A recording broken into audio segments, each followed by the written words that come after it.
किसी बंदे के मर्डर में कनाडा में भी उनका प्राइम मिनिस्टर नेम कर रहा है इंडिया को और इंडिया की एजेंसीज को कि हरदीप सिंह नाइजर के कत्ल में ये मुलव्वस है। बेशक इंडिया को जो है वो अमेरिका ने वॉच डॉग बनाया हुआ है under the God, but watch dog का तो काम फिर वही वाला होता है ना कि घर के बाहर जो कुत्ता बांधा हुआ होता है उसका काम क्या होता है? उसका काम होता है भौंकना, खतरा भांप के।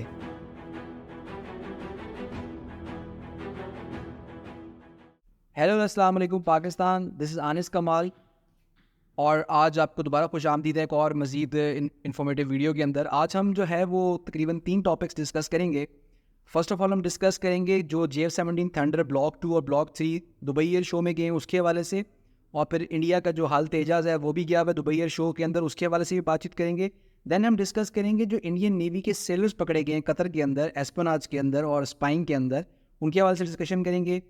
कनाडा के अंदर जो हरदीप सिंह नाइजर का कत्ल किया गया है उसको डिस्कस करेंगे, और आखिर में हम बात करेंगे कुलभूषण यादव साहब की भी। तो चलें, टाइम ज़ाया किए बगैर वीडियो तो चलते हैं, लेकिन हमेशा की तरह इस तरह के मैं कहता हूँ कि हमारे चैनल को सब्सक्राइब करें, वीडियो को लाइक करें और बेल का आइकन दबाना मत भूलें। तो चलिए वीडियो की तरफ चलते हैं। फर्स्ट ऑफ ऑल डिस्कस करते हैं थंडर और तेजस जो दोनों ही बेसिकली गए हुए हैं दुबई एयर शो में, और ये फर्स्ट टाइम है कि दोनों जहाज़ जो हैं किसी एक ही एयर शो के अंदर अपनी अपनी रिस्पेक्टिव कंट्रीज़ को जो है वो रिप्रेजेंट कर रहे हैं, और दोनों ही जो है वो परफॉर्म भी वहाँ पे कर रहे हैं, डेमोस्ट्रेशन भी कर रहे हैं। थंडर 2 गए हुए हैं, जो स्टैटिक डिस्प्ले के लिए गया हुआ है वो ब्लॉक 3 है, और यहाँ पे मैं ये बता दूँ कि जो ब्लॉक 3 की ये फर्स्ट अपीयरेंस है किसी भी एयर शो के अंदर। ये फर्स्ट टाइम है कि ब्लॉक 3 जो है किसी एयर शो में पार्टिसिपेट करने के लिए गया है, तो ये बहुत बड़ा माइलस्टोन है कि ब्लॉक 3 जो है वो रिप्रेजेंट कर रहा है इस वक्त पाकिस्तान एयरफोर्स को और इनफैक्ट पाकिस्तान को दुबई एयर शो के अंदर। और जो डेमोस्ट्रेशन हो रही है, जो एरियल डिस्प्ले के लिए यूज़ किया जा रहा है, वो बेसिकली JF-17 थंडर ब्लॉक 2 है। और इसके अलावा सुपर मशाक भी गया हुआ है, और भी आपको पता है कि पाकिस्तान की जो मैक्सिमम या जो बेस्ट एक्सपोर्ट है, बेस्ट एक्सपोर्ट प्रोडक्ट है वो सुपर मशाक है, तो सुपर मशाक भी गया हुआ है। इसके अलावा C-130 एक गया हुआ है जो कि ऑब्वियसली लॉजिस्टिक सपोर्ट के लिए और बाकी सब कामों के लिए गया हुआ है। थंडर ने तकरीबन आज के दिन तक सारे दिनों में परफॉर्म किया है, डेमोस्ट्रेशन किया है, सेंट्रल डिस्प्ले के अंदर भी अवेलेबल था। इंटरेस्टिंगली यहाँ पे मैं बात करूँगा कि हल तेजस इवन के जो एमुनिशन उसके सामने डिस्प्लेड है वो भी इंडिया के बने हुए नहीं हैं, वो म्यूनिशन उसके सामने रखे हुए हैं, वो वेपनरी उसके सामने रखी हुई है डिस्प्ले के अंदर जो उसके साथ ऑफिशियली इंटीग्रेटेड नहीं है, ठीक है, जिसमें अल तारिक किट भी मौजूद है जो बेसिकली UAE की है। इंटरेस्टिंग चीज़ तब बनी जब 15 तारीख को हल तेजस ने परफॉर्म नहीं किया, उसका स्केड्यूल में परफॉर्मिंग स्केड्यूल में नाम नहीं था।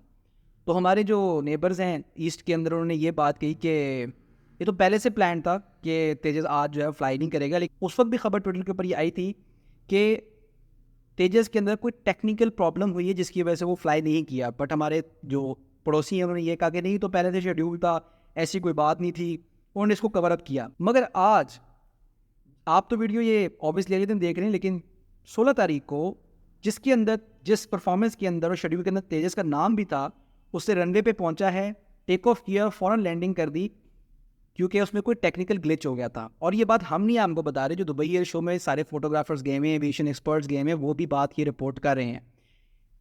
एक एविएशन फोटोग्राफर हैं और बड़े मशहूर एविएशन फोटोग्राफर हैं एडम, उनकी ट्वीट भी आप सामने स्क्रीन पे देख रहे होंगे। उन्होंने भी ये बात की कि तेजस के अंदर कोई टेक्निकल प्रॉब्लम आई है जिसकी वजह तेजस ने परफॉर्म नहीं किया। तो आपने देख लिया कि 2 दिन 3-4 दिनों में से 2 दिन जो है वो तेजस परफॉर्म नहीं कर पाया। इससे आपको उसकी ऑपरेशनल कैपेबिलिटीज़ के बारे में, उसकी अवेलेबिलिटी के बारे में, उसकी सर्विसिबिलिटी के बारे में बहुत सारी चीज़ें पता चलती हैं। I think so may be डर गया होगा JF-17 थंडर की वजह से कि थंडर आया हुआ तो उस साल में कैसे परफॉर्म करूँ बेस, सिंस के थंडर एक एक्सपोर्ट एक सक्सेस है और एक इसकी बैटल हिस्ट्री है और कॉम्बैट प्रूवन एयरक्राफ्ट है। जोक साइड, ये बात तो प्रूव हो गई है कि तेजस ने जो है वो 2 दिन 3-4 दिनों में से परफॉर्म नहीं किया, एक 15 तारीख को और एक 16 तारीख को। और आप ये वीडियो जो देख रहे हैं ये 17 तारीख की है, ठीक है, आप 17 तारीख को देखेंगे ऑब्वियसली, तो 15 और 16 को उसने परफॉर्म नहीं किया, 17 को आप ये वीडियो देख रहे हैं। मैंने कहा ये चीज़ मैं क्लैरिफाई कर दूँ कि हमारे जो ईस्टर्न नेबर्स हैं उनको कोई तकलीफ ना हो कि जो है वो उन्होंने गलत डेट्स मेंशन करे। तो 15 और 16 को उसने परफॉर्म नहीं किया। अब हम चलते हैं दूसरे टॉपिक की तरफ। आपने बहुत ज़्यादा मीडिया में चला था कि इंडियन नेवी के कुछ सेलर्स गिरफ्तार हुए थे, और ये सोल्जर्स नहीं है, ये नॉर्मल नॉन कमीशन ऑफिसर नहीं, ये ऑफिसर्स हैं, ठीक है, कमीशन ऑफिसर्स हैं। इनको कतर के अंदर इसराइल के लिए स्पाई करने के ऊपर, एस्पेनाज के ऊपर 8 इंडियन नेवल ऑफिशियल्स को जो है वो फांसी की सज़ा, यानी कि बेसिकली आप कह लें कि उनको सज़ाए मौत दी गई थी कतर की हुकूमत की तरफ से, कतर की जो कोर्ट है उसकी तरफ से। और क्या कहते हैं, इंटरेस्टिंग बात इसमें तब हुई कि जब इंडिया ने इनको इनिशियली ऑन ही नहीं किया, कि हम इनको जानते ही नहीं है। जब उनको सज़ा होगी फिर इंडिया ने उनको ऑन करना शुरू किया, जो उनको पुराना तरीका कार है जिस तरह वो हमेशा करते रहे हैं। इंडिया की गवर्नमेंट ने जब उनको फांसी हो गई, अनाउंस हो गई, उसके बाद एक अपील दायर की थी कतर की कोर्ट के अंदर, जो बाय द वे कतर की कोर्ट ने रिजेक्ट कर दी है।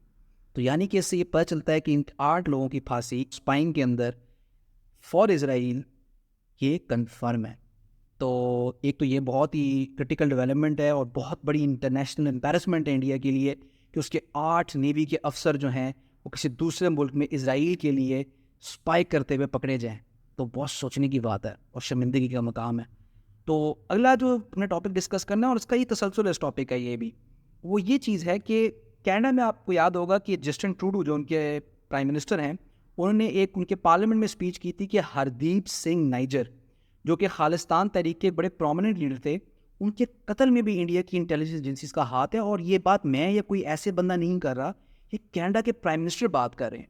तो ये बड़ी इंटरेस्टिंग डेवलपमेंट हुई है 2 लेवल के ऊपर, यानी कि कतर के अंदर भी ये काम हुआ है कि ये स्पॉनेज और स्पाइंग के अंदर पकड़े गए हैं, और किसी बंदे के मर्डर में कनाडा में भी उनका प्राइम मिनिस्टर नेम कर रहा है इंडिया को और इंडिया की एजेंसीज को कि हरदीप सिंह नाइजर के कत्ल में ये मुलव्वस हैं, जो कि एक बड़े मशहूर खालिस्तान के सपोर्टर भी थे, लीडर भी थे, आप कह सकते हैं।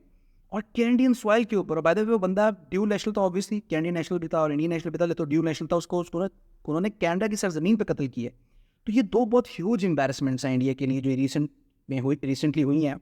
यहाँ पे बहुत से लोग एक सवाल पूछेंगे कि इसका इंडिया की ओवरऑल इमेज पे क्या असर पड़ेगा।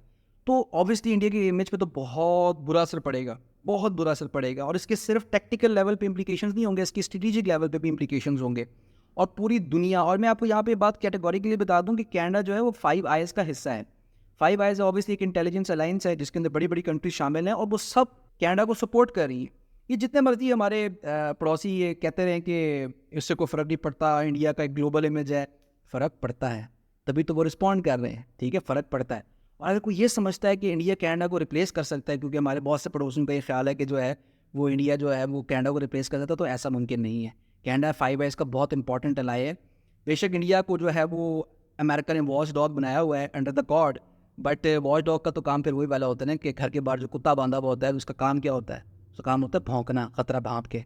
तो वॉच डॉग का बेसिकली यही मतलब है। तो वॉच डॉग जो है स्ट्रेटेजिक अलाई है जो कि कनाडा है, उसका मुकाबला नहीं कर सकता। इसकी वजह से आप यूएस के स्टेटमेंट्स भी देख रहे हैं, इसकी वजह से आप न्यूजीलैंड के स्टेटमेंट्स भी देख रहे हैं, इसकी वजह से आप मल्टीपल इंटरनेशनल ऑर्गेनाइजेशंस की और मल्टीपल फॉरेन कंट्रीज़ के इंपॉर्टेंट लोगों की भी इंटरव्यूज़ इस हवाले से, और इसके जो इस हवाले से जो उनकी इनपुट आ रही है वो भी आप सोशल मीडिया पे और दायम मीडिया के ऊपर देख रहे हैं। तो इंडिया के जो इमेज है ग्लोबल में, उसको बहुत बुरी तरह हिट हुआ है ये कतर वाली चीज़ से, और उसके बाद कनाडा वाली चीज़ से बहुत ज़्यादा हुआ है।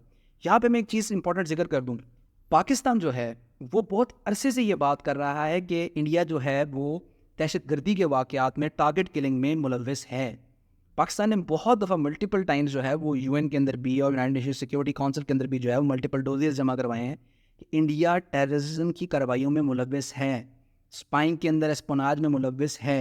अब तो ये बात कतर और कनाडा भी कर रहे हैं, ठीक है।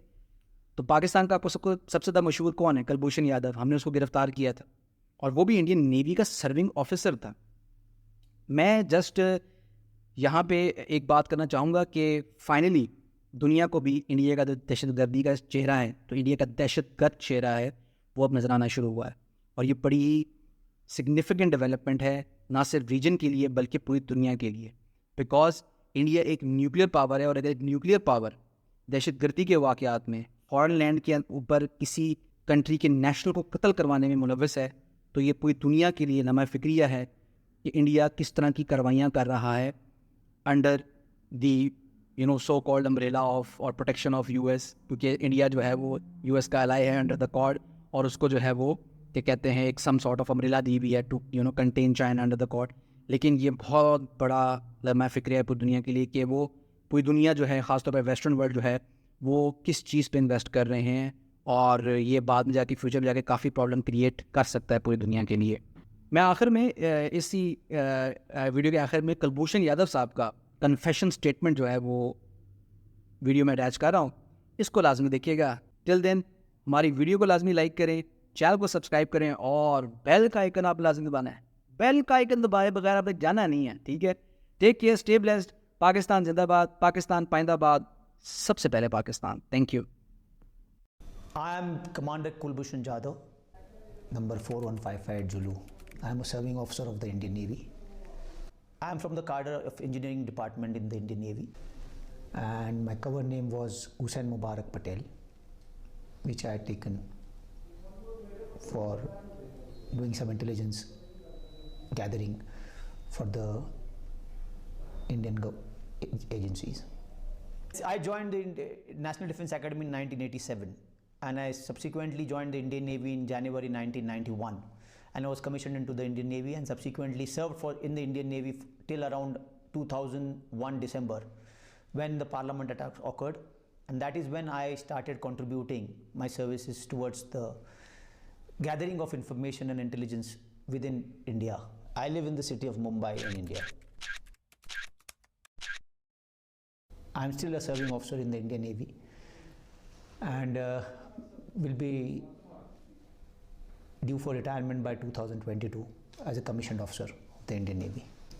After having completed 14 years of service by 2002, I commenced intelligence operations in 2003 and established a small business in Chabar in Iran.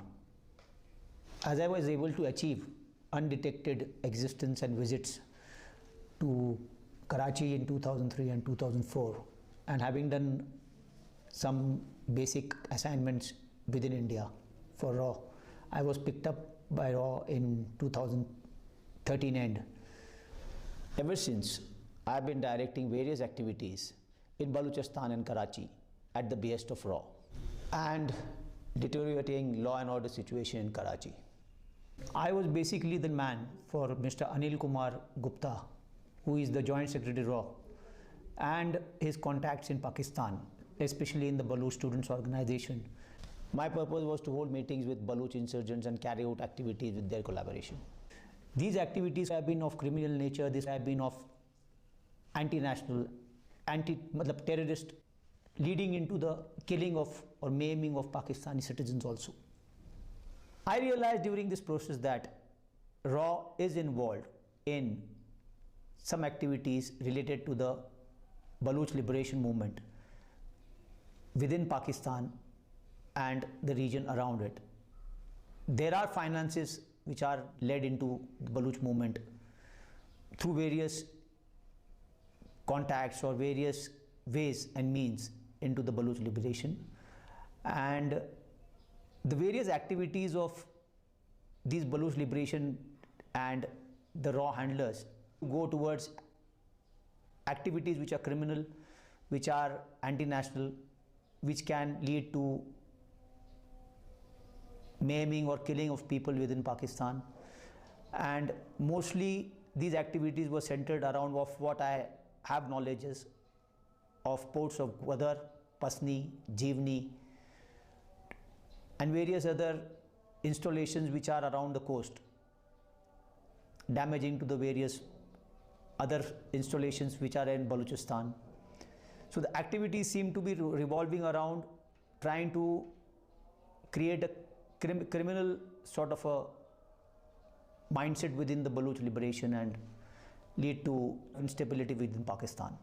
In my pursuit towards achieving the set targets by my handler in RAW, I was trying to cross over into Pakistan from the Sarawan border in Iran on 3rd March 2016, and was apprehended by the Pakistani authorities while on the Pakistani side. And the main aim of this crossing over into Pakistan was to hold a meeting with the BSN personnel in Balochistan for carrying out various activities which they were supposed to undertake, and carrying backwards the messages which they had to deliver backwards to the Indian agencies. The main issues regarding this were that they were planning to conduct some operations within the next immediate future, near future. So that was to be discussed mainly, and that was the main aim of trying to coming into Pakistan. So the moment I realized that my intelligence operations have been compromised on my being detained in Pakistan, I revealed that I am an Indian naval officer, and it is on mentioning that I am an Indian naval officer, the total perception of the establishment of the Pakistani side changed, and they treated me very honorably and with utmost respect and due regards, and have handled me subsequently on a more professional and a proper courteous way. And they have handled me in a way that befits that of an officer.